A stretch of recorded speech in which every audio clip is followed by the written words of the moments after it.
नमस्कार, मैं हूं अंजलि और आप देख रहे हैं समाचार 24 लाइव।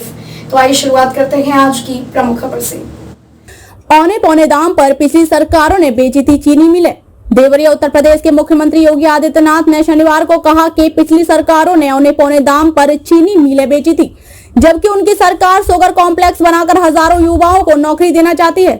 श्री योगी ने यहां 480 करोड़ रुपए की 223 विकास परियोजनाओं की सौगात दी। उन्होंने महर्षि देवराहा बाबा और बाबा राघव दास की इस धारा को नमन कर यहां के लोगों से खुद को जोड़ा और आश्वासित किया कि कुशीनगर में कृषि विश्वविद्यालय बनेगा तो देवरिया में शुगर कॉम्प्लेक्स भी लगेगा। विकास के लिए पैसे की कमी नहीं होगी।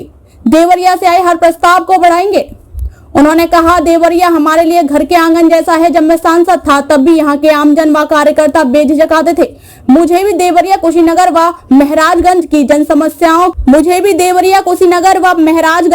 समस्या के लिए यहाँ आने में कोई संकोच नहीं होता था। इनकी समस्याओं का समाधान होना चाहिए। यदि सरकार के कानों तक जू नहीं रेंगती तो जनता के साथ मिलकर सरकार को झकझोरने के लिए आंदोलन करते थे। श्री योगी ने कहा कि प्रधानमंत्री नरेंद्र मोदी के नेतृत्व में विकास योजनाएं हर नौजवान, गरीब, किसान व महिला तक पहुंची हैं। तो 6 वर्ष में डबल इंजन की सरकार ने इसे देवरिया तक भी पहुंचाया। कोई सोचता था कि सलेमपुर में पुल बनेगा, देवरिया में मेडिकल कॉलेज बनेगा, पीएचसी व सीएचसी, आईटीआई, इंटर कॉलेज व डिग्री कॉलेज बन पाएंगे। हमारी सरकार हर गांव में खेल का मैदान, ब्लॉक में मिनी स्टेडियम व जिले में स्टेडियम बनाएगी। निजी खेल अकेडमियों को बढ़ावा देंगे।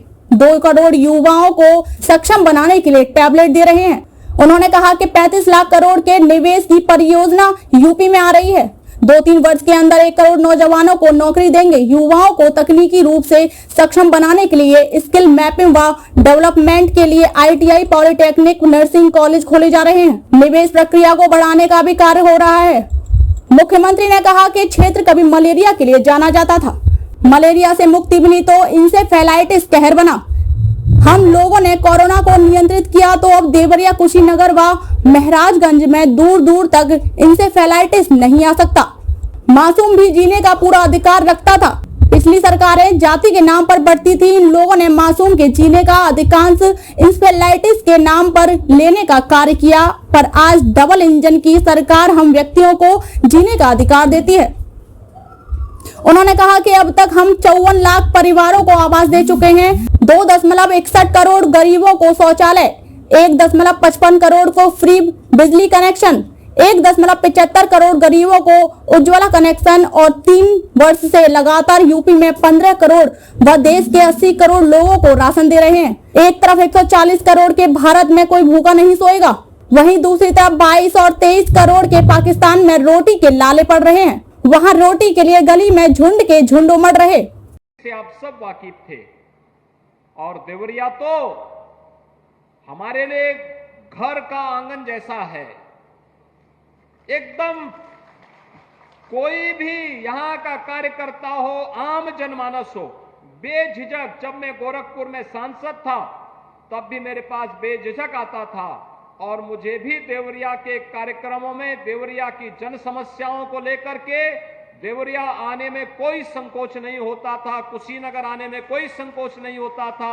महाराजगंज तक जाने में कोई संकोच नहीं होता था, क्योंकि हम ये मानते थे कि सब तो अपने ही लोग हैं। इन लोगों की समस्याओं का समाधान होना चाहिए और अगर सरकार की कानों में जू नहीं रेंग रहा है तो उसे झकझोरने के लिए हम जनता के साथ मिलकर के, उस समय भी आपके बीच में आकर के आंदोलन आपके साथ ही मिलकर के करते थे। लेकिन आज पिछले 8-9 वर्षों में प्रधानमंत्री मोदी जी के नेतृत्व में विकास की योजनाएं तेजी के साथ हर गांव, हर गरीब, हर किसान, हर नौजवान। खबरों में अब तक बस इतना ही। मिलते हैं फिर ऐसी ही बड़ी खबर के साथ। तब तक के लिए नमस्कार और